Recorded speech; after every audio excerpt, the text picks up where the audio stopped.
तो जब भी किसी सॉल्यूट का डिसोसिएशन होता है तो उसमें आई का वैल्यू हमेशा 1 से अधिक आता है। ये था सॉल्यूट ए बी जो डिसोसिएट किया ए और बी में। आई का वैल्यू आया है 1 प्लस अल्फा और इसलिए आई का value will be more than 1। मान लीजिए कोई ऐसा सॉल्यूट रहता XY2 जो डिसोसिएट करता है X में और 2Y में। तो वैसे ही इनिशियली 1 मोल 0 मोल 0 मोल इक्विलिब्रियम पर 1 माइनस अल्फा, तो यहाँ अल्फा और यहाँ पर 2 अल्फा। तो अब आप निकालिएगा तो I equal to 1 minus alpha plus 2 alpha by 1 equal to 1 plus 2 alpha. Again I is greater than 1। मतलब जब भी डिसोसिएशन होगा तो कंक्लूजन एक निकाल लीजिए कि whenever डिसोसिएशन टेक्स प्लेस तो उस केस में क्या होगा कि आई का value is always greater than 1।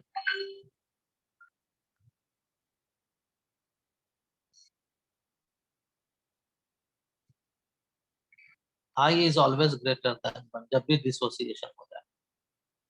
और हम लोग जानते हैं कि आई इक्वल टू होता है ऑब्जर्व्ड कॉलिगेटिव प्रॉपर्टी, ये पिछले दिन सीख चुके हैं, डिवाइडेड बाय थ्योरेटिकल या कैलकुलेटेड कॉलिगेटिव प्रॉपर्टी। और आई का value is more than 1 means this by this आना चाहिए मोर देन 1। तो इससे क्या कंक्लूजन निकलेगा? देयरफॉर हम लोग कहेंगे कि observed colligative property is greater then theoretical colligative property. तो इस बात को ध्यान से समझ लेना है कि जब कभी भी सॉल्यूट का डिसोसिएशन होता है तो आई का वैल्यू हमेशा मोर देन 1 आता है। अब चाहे सॉल्यूट ए बी टाइप का हो जिससे 1 मोल ए और बी मिल रहा हो, या सॉल्यूट XY2 टाइप का हो जिससे 1 मोल एक्स और 2 मोल वाई मिल रहा हो, जब भी डिसोसिएशन हो रहा है आई को देखिए, वॉच कीजिए यहाँ पर, always I is more than 1। तो एक कंक्लूजन निकल गया कि जब भी डिसोसिएशन होगा आई का वैल्यू मोर देन 1 होगा। और आई इक्वल टू पहले सीख चुके हैं कि observed colligative property divided by theoretical colligative property होता है। और आई का value is more than 1 means this by this is more than 1। और ये मोर देन 1 तभी पॉसिबल है जब ये numerator value is greater than denominator value. और न्यूमरेटर में क्या है? ऑब्जर्व्ड कॉलिगेटिव प्रॉपर्टी, और डिनोमिनेटर में क्या है? Theoretical colligative property. तो यहाँ से यहाँ तक इस कंक्लूजन को एक शॉर्टकट के फॉर्म में याद रखिए कि जब भी डिसोसिएशन सॉल्यूट का होगा आई का वैल्यू मोर देन 1 होगा और observed colligative property theoretical colligative property से हमेशा अधिक होगा।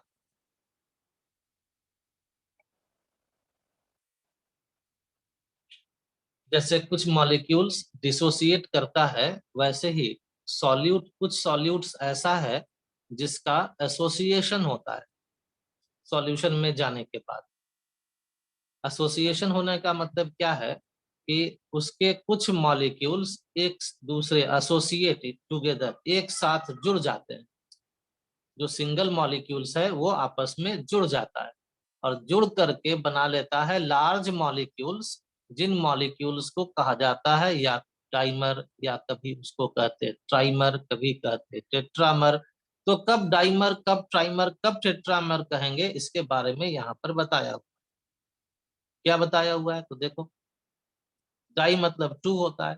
तो जब दो मॉलिक्यूल एसोसिएट करके एक बड़ा मॉलिक्यूल बना लिया तो उस मॉलिक्यूल को नाम दिया गया डाइमर। जैसे हम लोग लिए हैं ए और सॉल्यूशन में गया तो ये बन गया A2। यहाँ ए अकेले मॉलिक्यूल है, इस तरह से ए सारा मॉलिक्यूल्स ए के फॉर्म में रहेगा। सॉल्यूशन में गया तो इसमें से कुछ मॉलिक्यूल्स ए की जगह पर A2 मॉलिक्यूल में बदल गया। A2 मॉलिक्यूल में बदलने का मतलब है कि two number of A molecules आपस में जुड़ गया। तो बैलेंस कीजिए, तो इधर एक मोल है ए का, तो इधर भी टोटल एक मोल होना चाहिए, तो यहाँ हाफ कर दिए। तो A gives half mole of A2 और इसी A2 को कहा गया डाइमर, क्योंकि ये दो मॉलिक्यूल ऑफ ए से बना है। ट्राइमर भी बना सकता है। तो ट्राइमर कब होगा? ट्राई मीन्स तीन होता है, तो तीन मॉलिक्यूल एसोसिएट कर गया तो जो लार्ज मॉलिक्यूल बना उसी को नाम दिया गया ट्राइमर। यानी कि ए जब सॉल्यूशन में गया तो वो A3 के फॉर्म में कन्वर्ट हो गया, मतलब तीन ए मॉलिक्यूल आपस में जुड़ गया। और बैलेंस कीजिए, तो A3 है यानी कि 3 मोल है इधर ए का, तो 1/3 से मल्टीप्लाई कर दिए तो 1/3 इंटू 3, 1 मोल लेफ्ट साइड और 1 मोल हो गया राइट साइड। मतलब अगर 1 मोल ए है एसोसिएट हो रहा है तो सिर्फ 1/3 मोल A3 बनेगा। उसके पहले डाइमर में 1 मोल ए से हाफ मोल A2 बन रहा है। अगर टेट्रामर भी कर देते तब होता कि 1 मोल ए से 1/4 मोल A4 बनता, क्योंकि टेट्रा मतलब 4 होता है। और ये जो प्रोसेस हुआ जिसमें दो मॉलिक्यूल जुट गया, तीन मॉलिक्यूल जुट गया, इसी प्रोसेस को एसोसिएशन कहते हैं। और जब दो जुड़ता है तो प्रोसेस इज कॉल्ड डाइमेराइजेशन, और तीन जुड़ता है तो कहते हैं ट्राइमेराइजेशन। अब आगे सीखिए डिग्री ऑफ एसोसिएशन। जैसे पढ़ते थे डिग्री ऑफ डिसोसिएशन अल्फा, वैसे ही डिग्री ऑफ एसोसिएशन भी होता है।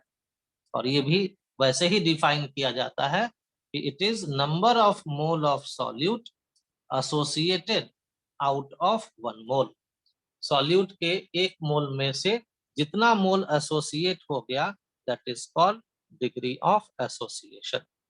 अब ये एसोसिएशन कहाँ पर होता है, तो ये तो क्वेश्चन में लिखा रहेगा कि कौन सा कंपाउंड दिए हैं और क्या हो रहा है, डिसोसिएशन या एसोसिएशन। लेकिन कुछ एग्जाम्पल आपको इसका याद रख लेना है। उसमें से एक है कार्बोक्सिलिक एसिड। कार्बोक्सिलिक एसिड जैसे formic acid, acetic acid, propanoic acid, benzoic acid, ये सब कार्बोक्सिलिक एसिड्स है। ये सब जब हम लोग डिसॉल्व करते हैं नॉन पोलर सॉल्वेंट्स में, यहाँ ध्यान रखना, नॉन पोलर सॉल्वेंट्स बता रहे हैं। नॉन पोलर सॉल्वेंट्स कौन है? तो बेंजीन है, टॉलिन है, कार्बन टेट्राक्लोराइड है, हेप्टेन है, ऑक्टेन है, ये सब नॉन पोलर सॉल्वेंट्स है जो आइडियल नॉन आइडियल सॉल्यूशन में भी पड़े। तो इस तरह के नॉन पोलर सॉल्वेंट्स में हम लोग organic acids, benzoic acid, acetic acid को डिसॉल्व कराते हैं तो वहां पर ये सारा एसिड्स एसोसिएट होता है। लेकिन ध्यान रखना, अगर पानी में घुला देंगे तो यही एसिड है, तो पानी में घुलने के बाद एसिड को डिफाइन करते हो ना कि जो ब्रेक हो जाए H+ आयन में, तो अगर पानी में डिसॉल्व कर दोगे एसिड्स को तो वहां डिसोसिएशन हो जाएगा, आई का वैल्यू मोर देन 1 हो जाएगा। और यहाँ पर मतलब नॉन पोलर सॉल्वेंट्स में अगर डिसॉल्व करेंगे तो यहाँ पर डिसोसिएशन नहीं, एसोसिएशन हो जाता है।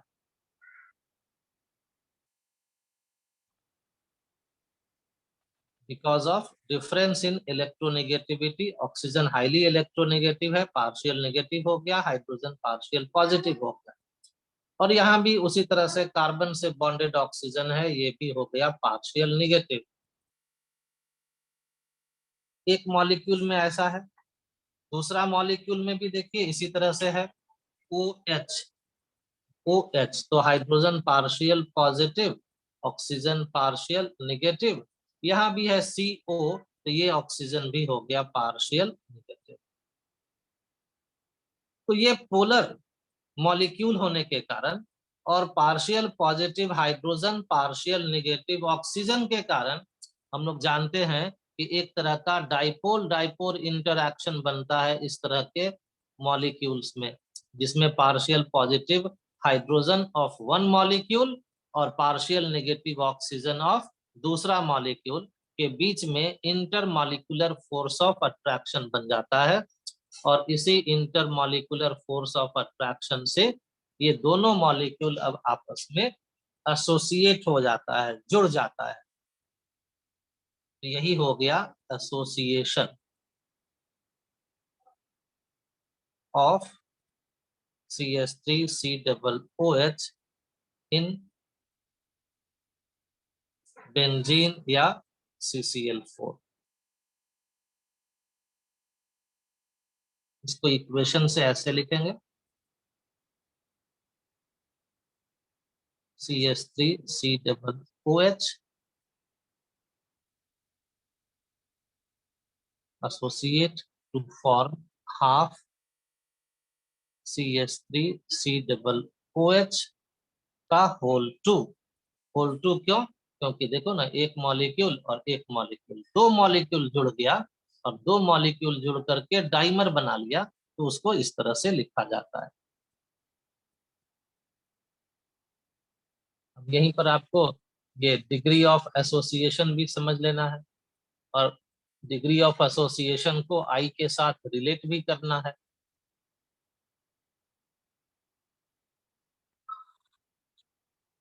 तो ये इंटरमॉलिक्यूलर हाइड्रोजन बॉन्ड से दोनों एसिड का दो मॉलिक्यूल मिल करके एक मॉलिक्यूल में बदल गया, जिसको नाम दिया गया डाइमर। तो यही है dimer of acetic acid. CH3COOH का नाम है एसिटिक एसिड। दो मॉलिक्यूल मिल गया तो हो गया डाइमर। इसको इक्वेशन के फॉर्म में इस तरह से लिखा गया है कि CH3COOH बना लिया half into CH3COOH whole two. यह हाफ रखा गया है इक्वेशन को बैलेंस करने के लिए। अब आप पहले की तरह से समझिए कि इनिशियली हम लोग कितना मोल ले लिए हैं। मान लेते हैं कि एसिटिक एसिड को का इनिशियली 1 मोल ले लिया गया है। तो इनिशियली का मतलब पहले की तरह ही समझिए कि अभी ये एसोसिएट होना शुरू नहीं किया है। तो जब एसोसिएट नहीं हो रहा है तो डाइमर बनेगा नहीं, इसलिए उसका शुरू में 0 मोल होगा। मतलब इसका कोई अमाउंट अभी बना हुआ नहीं है, क्योंकि ये कंडीशन कब का है? इनिशियल। जब छोड़ दिए सॉल्यूशन में तो धीरे धीरे ये एसोसिएट हो गया और इक्विलिब्रियम बन गया। इधर है अनएसोसिएटेड और राइट साइड में है एसोसिएटेड मॉलिक्यूल। तो मान लिए पहले की तरह से कि एसिटिक एसिड का डिग्री ऑफ एसोसिएशन अल्फा है। डिग्री ऑफ एसोसिएशन अल्फा है, तो एक मोल में से अल्फा मोल एसोसिएट कर गया। एक मोल में से अल्फा मोल एसोसिएट कर गया, तो बचा कितना? 1 माइनस अल्फा एट इक्विलिब्रियम। तो एसिटिक एसिड का सॉल्यूशन में फाइनली बच गया 1 माइनस अल्फा मोल। और इसके डाइमर कितना बन गया? तो अल्फा मोल से बनेगा अल्फा बाई 2। यहाँ है ना 1/2। तो एक मोल से बनता हाफ मोल, तो अल्फा मोल से बनेगा हाफ में अल्फा से गुना कर दीजिए तो अल्फा बाई 2 हो गया। तो यही हो गया number of mole of solute after association. और यहाँ पर हो गया number of mole of solute before association. तो अब निकाल लीजिए number of mole before association 1 + 0 = 1। Number of mole after association, तो 1 माइनस अल्फा प्लस करना पड़ेगा ना, तो 1 minus alpha plus alpha by 2। तो ये हो जाएगा 1 माइनस अल्फा बाई 2। दोनों को ऐड कर दीजिए, ये वैल्यू मिल जाएगा। तो आफ्टर एसोसिएशन है 1 minus alpha by 2 before association है 1, तो I होता है after association divided by before association. अगर डिसोसिएट होता तब भी यही लिखते after dissociation by before dissociation. तो उसी तरह से यहाँ पर हो गया I equal to after association by before association. After है 1 minus alpha by 2 and whole divided by 1, तो हो गया I equal to 1 minus alpha by 2। लेकिन ध्यान रखना है कि ये जो आया है I का वैल्यू, ये किसके लिए आया है? तो ये आया है ऐसे सॉल्यूट्स के लिए जो एसिड होता है और जो सॉल्यूशन में जाकर डाइमर बनाता है, यानी कि जिसका डाइमेराइजेशन होता है, उसी के लिए I equal to 1 minus alpha by 2 होता है। तो इसको भी नोट कर लीजिए कि फॉर सॉल्यूट्स विच डाइमेराइज, डाइमेराइज मतलब एक से दो मॉलिक्यूल से एक मॉलिक्यूल में बदलता है। तो जो डाइमेराइज करता है उसके लिए है I equal to 1 minus alpha by 2।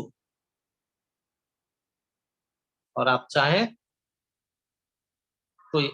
तो ट्राइमेराइज करने वाले मॉलिक्यूल्स के लिए भी I का वैल्यू निकाल सकते हैं।